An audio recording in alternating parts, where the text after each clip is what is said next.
맹자 이루하. 앞선 성인과 뒤에 온 성인. 맹자가 말했다. 순임금은 제풍에서 태어나 부하로 옮겨갔다가 명조에서 죽었으니 동쪽 야만족 사람이다. 문왕은 기주에서 태어나 필영에서 죽었으니 서쪽 야만족 사람이다. 지리적으로 서로 떨어진 것이 천리나 되고 시간적으로 떨어진 것이 천년이나 된다. 그러나 뜻을 얻어 중국에서 도를 실행한 것은 부절을 맞춘 듯 똑같았다. 앞선 성인과 뒤에 성인이 행한 법도는 동일했다. 자산의 정사를 평함. 정나라 대부인 자산은 정나라의 정사를 맡았을 때 자신이 타는 수레로 진수와 유수에서 사람들을 건네주었다. 이에 대해 맹자가 말했다. 자산은 비록 은혜롭기는 했지만 정사를 할 줄 몰랐다. 11월에 사람이 다니는 다리를 건설하고 12월에 수레가 다니는 다리를 건설했다면 백성들이 물을 건너는데 수고로움을 겪지 않았을 것이다. 군자가 정사를 공평하게 하기만 하면 행차할 때에 길 가는 사람들을 길가로 물러나게 하는 것도 괜찮은데 어찌 일일이 모든 사람을 건네준단 말인가. 그러므로 위정자가 한 사람 한 사람을 기쁘게 해주려고 한다면 날마다 그렇게 한다고 해도 시간이 부족할 것이다. 옛 군주를 위해 상복을 입는 경우 맹자가 제나라 선왕에게 다음과 같이 아뢰었다. 군주가 만약 신하를 자기의 손발처럼 소중하게 여기면 신하는 군주를 자기의 배와 심장같이 여길 것입니다. 군주가 만약 신하를 개나 말처럼 여긴다면 신하는 군주를 관계없는 보통 사람으로 여길 겁니다. 군주가 신하를 흙덩이나 지푸라기 같이 여긴다면 신하는 군주를 원수로 여길 겁니다. 왕이 말했다. 예법에 옛날에 섬기던 군주를 위하여 상복을 입는다고 하는데 군주가 신하에게 어떻게 대해야 하는가? 어떻게 대해야 신하가 옛날에 섬기던 군주를 위해 상복을 입게 됩니까? 맹자가 말했다. 간언한 내용을 군주가 실행하고 건의하는 말을 군주가 받아들여 군주의 은택이 백성들에게 미치도록 해야 합니다. 또 신하에게 어떤 일이 생겨 그 나라를 떠나게 될 경우 군주는 사람을 시켜 그를 인도하여 국경을 넘게 하고 그가 도착할 곳에 먼저 사람을 보내 그에 대해 좋게 소개해야 합니다. 또 나라를 떠난 지 3년이 지나도 돌아오지 않으면 그제서야 그에게 내렸던 토지를 환수해야 합니다.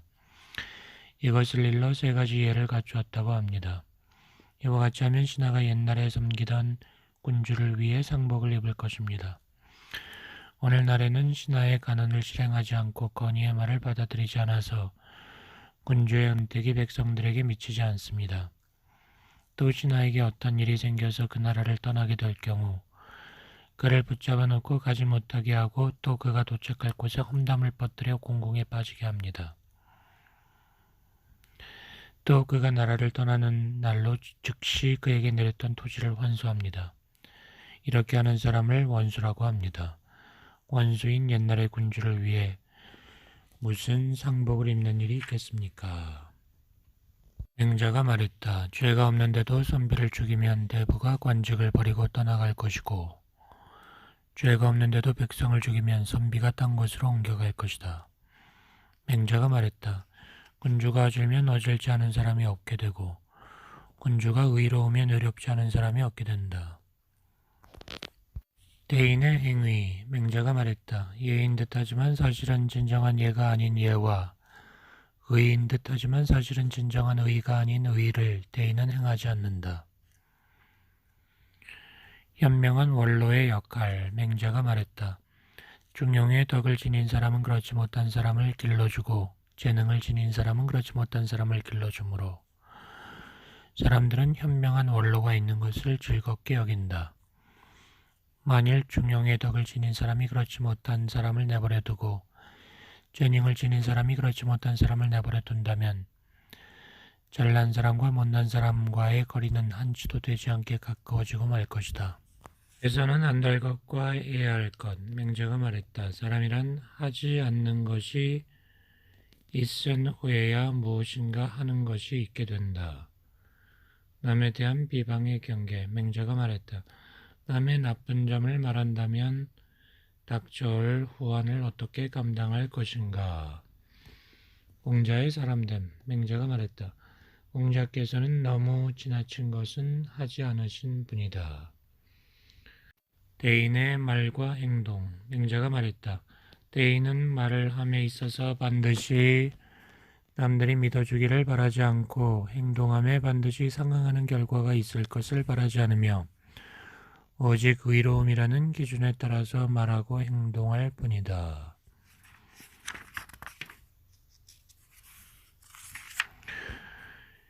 어린아이의 마음을 잃지 않은 대인. 맹자가 말했다. 대인이란 어린아이의 마음을 잃지 않은 사람이다.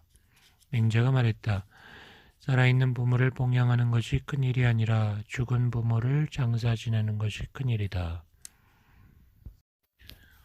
맹자가 말했다. 군자가 올바른 도로 사물을 탐구에 들어가는 것은 스스로 체득하기 위해서다. 체득하게 되면 사물을 대하는 것이 편안하게 된다. 사물을 대하는 것이 편안하게 되면 그것에서 취해서 축적하는 것이 깊어진다. 취해서 축적하는 것이 깊어지면 자신의 가까운 곳에서 이치를 탐구하여도 근본 이치와 만나게 된다. 그러므로 군자는 스스로 체득하기를 바라는 것이다. 맹자가 말했다. 폭넓게 배우고 자세하게 설명하는 까닭은 장차 핵심적인 요점을 말하는 것으로 되돌아오기 위해서이다. 맹자가 말했다. 선으로 남을 복종시키려는 사람이 남을 복종시킬 수 있었던 경우는 없었다.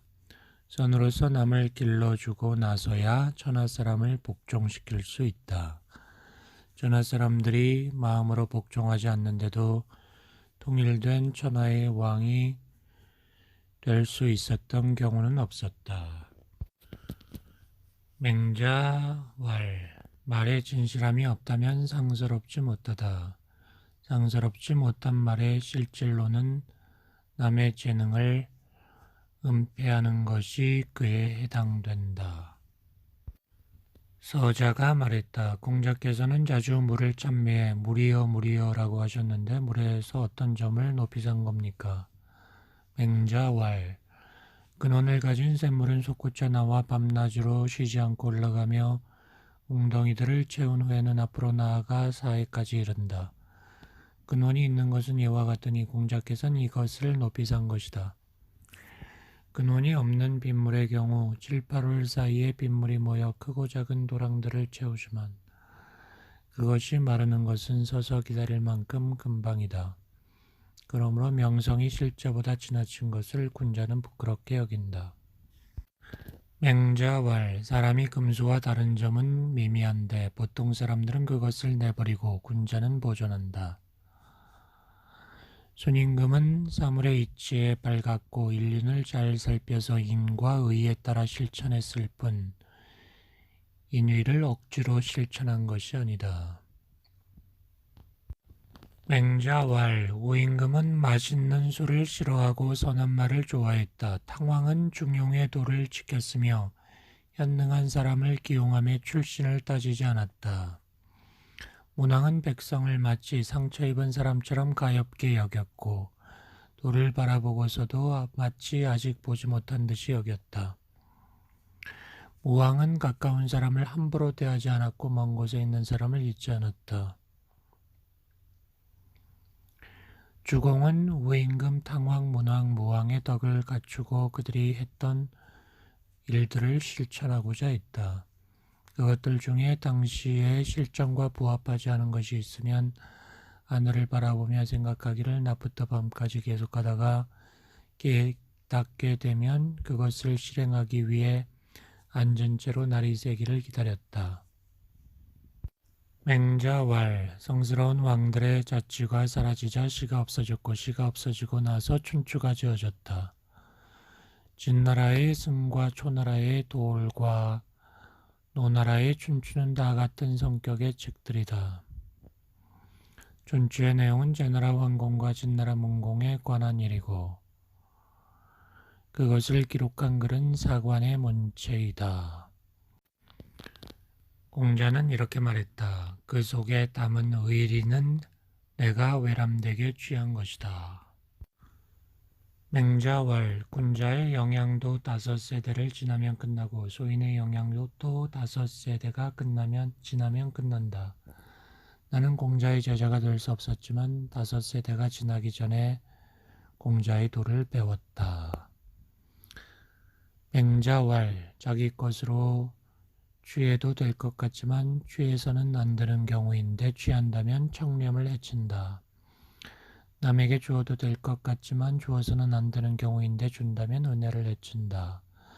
죽어도 될 것 같지만 죽어서는 안 되는 경우인데 죽는다면 용기를 해친다. 박몽이 예에게 활쏘기를 배웠는데 예가 가진 기술을 모두 익히고 천하에서 오직 예만이 자기보다 뛰어나다고 생각해 예를 죽였다. 맹자가 말했다. 그렇게 된 데에는 예의 잘못도 있다. 공명이 같은 사람은 예에게는 잘못이 없다고 했지만 잘못이 크지 않다고 할 수 있을 뿐이지 어찌 잘못이 없겠는가. 예전에 정나라에서 자탁유자로 하여금 위나라를 침략하게 했는데 위나라에서는 유공지사를 시켜 그를 추격하게 하였다. 자탁유자가 오늘 내가 병이 나서 활을 잡을 수가 없으니 나는 죽게 되었구나 라고 하고는 마부에게 물었다. 나를 뒤쫓는 자가 누구냐? 마부가 말했다. 유공지사입니다. 그러자 그는 말했다. 나는 살았다. 마부가 물었다. 유공지사는 위나라에 활 잘 쏘는 자입니다. 그런데 나으리께서 살았다고 하니 어째서입니까? 유공지사는 윤공지타에게 활쏘기를 배웠다. 그런데 그 윤공지타는 나에게서 활쏘기를 배웠다. 윤공지타는 단정한 인물이므로 그가 선택한 친구도 단정한 인물일 것이다. 유공지사가 도착해서 자탁유자에게 묻기를 선생님께서는 어째서 활을 잡지 않으십니까? 라고 했다. 그러자 자탁유자가 오늘 나는 병이 나서 활을 잡을 수가 없소이다. 유공지사가 말했다. 소인은 윤공지타에게 활쏘기를 배웠고 윤공지타는 선생에게 활쏘기를 배웠습니다. 저는 선생님의 기술로서 선생님을 해치는 일은 참아하지 못합니다. 그렇긴 하지만 오늘의 일은 저희 군주의 일이므로 제가 감히 하지 않을 수는 없습니다. 라고 했다. 그리고는 화살을 뽑아 수레바퀴에 두드려 쇠로 된 화살촉을 떼어내고서 화살 4발을 쏜 후에 돌아갔다. 맹자왈, 서시처럼 예쁜 여자도 오물을 뒤집어 쓰고 있으면 사람들은 코를 막고 지나갈 것이다. 추하게 생긴 사람이라도 목욕제기하면 상제에게 제사 지낼 수 있다. 맹자왈, 천하 사람들이 사물의 본성에 대해 논하는 것은 이미 드러난 자취를 추구하는 것일 뿐이다. 이미 드러난 자취는 자연스러운 것을 근본으로 한다. 지혜로운 자를 싫어하는 것은 그가 천착함에 빠지기 때문이다. 지혜로운 자가 우임금이 물기를 내듯이 한다면 지혜를 싫어할 까닭이 없다. 우임금이 물기를 흘러가게 한 것은 억지로 일삼지 않은 방법으로 실행한 것이다. 만약 지혜로운 자가 우임금과 같이 억지로 일삼지 않는 방법을 실행한다면 그 지혜 역시 위대한 것이 된다. 비록 하늘이 높이 있고 별들이 멀리 있지만 진실로 그 드러난 자취를 추구하기만 하면 1000년 동안의 동짓날도 앉아서 계산할 수 있다. 제나라 대부인 공행자가 아들의 상을 당했으므로 우사벼슬에 있는 왕환이 조문을 갔다. 그가 문에 들어서자 달려가 그와 말을 건네는 자가 있었고 그가 자리에 앉자 우사의 자리로 가서 그와 이야기를 하는 사람이 있었다. 맹자만 우사와 말을 나누지 않자 우사는 불쾌하게 여기며 말했다. 여러 군자들은 모두 나와 말을 하는데 맹자만 나와 말을 하지 않으니 나를 무시하는가? 맹자가 말했다. 예에 따르면 조정에서는 남의 자리를 지나가 남과 말하지 않으며 등급을 뛰어넘어 인사해서는 안 된다고 했다. 나는 그러한 예를 지키려고 하는데 왕화는 내가 자기를 무시한다고 생각하니 이상하지 않은가. 맹자왈 군자가 남들과 다른 까닭은 마음을 간직하고 있기 때문이다. 존심하고 있기 때문이다. 군자는 인으로 마음을 간직하고 예로 마음을 간직한다. 인한 사람은 남을 사랑하고 예를 지닌 사람은 남을 공경한다. 남을 사랑하는 사람은 남도 그를 사랑하고 남을 공경하는 사람은 남도 그를 공경한다. 어떤 사람이 자신을 도리에 어긋나게 대할 경우 군자는 내가 틀림없이 인하지 못하고 틀림없이 예를 지키지 못했기 때문일 것이다 라고 생각한다. 스스로 반성해 보아도 자신이 문제가 없게 행동했는데 어떤 사람이 여전히 도리에 어긋나게 대한다면 군자는 내가 진심을 다하지 못했기 때문일 것이다 라고 다시 스스로 반성한다. 그런데 다시 반성해 보아도 자기의 진심을 다했는데 그가 도리에 어긋나게 대한 것이라면 군자는 이렇게 말한다. 이 사람은 몹쓸 사람일 뿐이다. 그렇다면 금수와 차이가 없다. 금수에게 뭘 따지겠는가. 그러므로 군자에게는 죽을 때까지 지니고 가는 걱정거리는 있어도 일시적인 근심은 없다. 군자에게 있는 걱정거리는 이러한 것이다. 순임금도 사람이고 나도 사람이다. 그런데 순임금은 세상 사람들의 모범이 되어 명성이 후세에 전해지고 있는 반면 나는 아직 시골의 평범한 사람이다.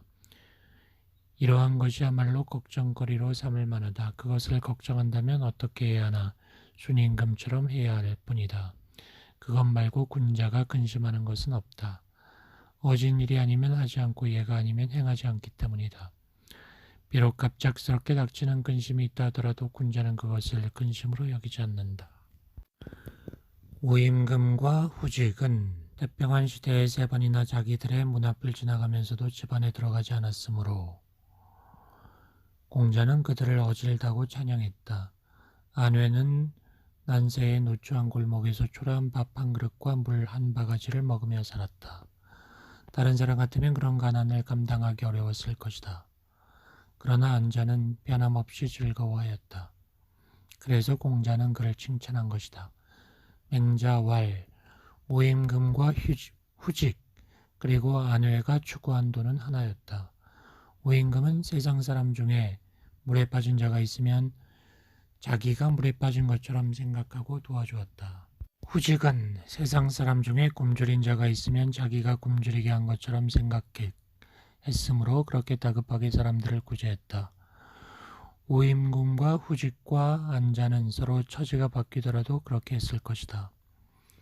한 집안의 사람들끼리 싸우는 것을 말릴 경우에는 비록 머리를 풀어헤치고 가끔만 겨우 맨 채 가서 말리더라도 괜찮다. 그러나 마을의 이웃 사람들끼리 싸우는 것을 말릴 경우 머리를 풀어헤치고 가끔만 맨 채 가서 말린다면 잘못이다. 이 경우에는 비록 문을 걸어 잠그고 그대로 있어도 된다. 공도자가 말했다. 광장에 대해 온 나라 사람들이 모두 불효한 자라고 하는데 선생님께서는 그와 교유하시고 예를 갖추어 그를 대하시는 것은 어째서인가요? 맹자왈 세상 사람들이 불효라 부르는 것에는 5가지가 있다. 제 몸을 나태하게 놀려 부모 공복량을 거들떠보지 않는 것이 첫 번째 불효다. 바둑 같은 노름에 빠지고 술 마시기를 좋아해서 부모 복량을 거들떠보지 않는 것이 2번째 불효다. 재물을 좋아하고 처자식만 편애해서 부모 복량을 하지 않는 것이 3번째 불효다. 감각적 욕망을 추구하여 부모를 치욕스럽게 하는 것이 4번째 불효다. 만용을 부리고 싸움을 일삼아 부모를 위험에 빠지게 하는 것이 5번째 불효다. 광장이 이 가운데 어느 하나에 해당되는가? 광장은 다만 부자지간의 관계에서 자식으로서 아버지에게 선행을 하도록 책망하다가 아버지와 뜻이 맞지 않게 된 것이다. 선행을 하도록 책망하는 것은 친구 사이의 도리이다. 부자간의 선행을 하도록 책망하는 것은 부자간의 은혜를 해치는 일이다. 광장이들 어찌 부부나 모자 같은 가족 관계를 유지하고 싶지 않았겠는가. 아버지에게 죄를 지어서 가까이 갈 수 없었기 때문에 아내를 내보내고 자식도 내쳐서 죽을 때까지 그들의 봉양을 받지 않았던 것이다. 그의 생각으로는 이렇게 하지 않을 경우 그것은 죄를 더 크게 하는 것이라고 여겼던 것이니 이것이 바로 광장의 사람됨이다. 중자가 무성에 살고 있을 때 월나라 군대가 쳐들어왔다. 이때 어떤 사람이 적들이 쳐들어오는데 어째서 떠나지 않습니까? 라고 묻자 증자가 말했다. 내가 떠난 다음 내 집에 다른 사람이 들어와 살거나 마당의 나무들을 손상시키지 못하게 하라. 적이 물러가자 증자는 내 담장과 집안을 수리해라. 내가 돌아가련다. 하고 분부하고 피난했다. 적이 물러가고 증자가 되돌아왔다. 그러자 주변 사람들이 무성의 관리들이 선생님을 이와 같이 충성스럽고 공경하게 대접했는데도 적이 쳐들어오자 앞장서 도망가셔서 백성들에게 좋지 않은 본이 되었다가 적이 물러가자 돌아오신 것은 옳지 못합니다. 라고 했다. 그러자 제자인 심유행이 말했다. 이것은 너희들이 알 수 있는 일이 아니다. 예전에 우리 심유씨 가문이 부추라는 자가 난을 일으켜 화를 당한 적이 있는데 그때 선생님을 따르던 자가 70명이었지만 선생님을 따라 모두 피했기에 한 사람도 화를 겪지 않았다. 라고 했다. 자사가 위나라에 살고 있을 때 제 나라 군대가 침입했다. 이때 어떤 사람이 말했다. 적들이 쳐들어오는데 어째서 떠나지 않습니까? 자사가 말했다. 만약 내가 떠나버린다면 군주는 누구와 더불어 지키겠는가? 맹자는 이 두 가지 사례에 대해서 이렇게 말했다. 증자와 자사가 추구한 도는 하나였다. 다만 당시 증자는 스승이며 원로인 처지에 있었고 자사는 신하이며 낮은 관리인 처지에 있었다. 증자와 자사는 처지가 바뀌어서도 모두 그렇게 했을 것이다. 제나라의 재상인 저자가 물었다. 왕께서 사람을 시켜 선생을 몰래 살펴보게 하는데 선생에게는 과연 남들과 다른 점이 있는가요? 맹자왈 어찌 남들과 다르겠소? 요순과 같은 성인도 보통 사람과 같을 뿐인데. 제나라에 처 한 명과 첩 한 명을 데리고 한 집에 사는 사람이 있었다. 그 남편은 외출했다 하면 반드시 술과 고기를 먹은 후에 돌아오곤 했는데 같이 먹은 사람이 누군지를 그의 처가 물어보면 남편은 모두 부유하고 지위가 높은 사람들의 이름만 대었다. 그 처가 첩에게 남편이 외출했다 하면 반드시 술과 고기를 실컷 먹고 돌아오시는데 함께 먹은 사람이 누군지 여쭤보면 모두 부유하고 지위가 높은 사람들 이름만 대시네. 그런데 그런 이름난 사람이 우리 집에 온 적이 없으므로 내가 남편이 가는 곳을 알아보려고 하네. 라고 말했다. 다음날 아침 일찍 일어나 남편이 가는 곳을 뒤따라가는데 도성 안을 돌아다녀도 누구 하나 남편과 함께 서서 이야기 나누는 사람이 없었다. 남편은 결국 동쪽 성곽의 무덤들 사이에서 제사 지내는 사람에게 가더니 제사 지내고 남은 음식을 얻어먹고는 그곳으로 부족하면 다른 곳으로 가는 것이었다.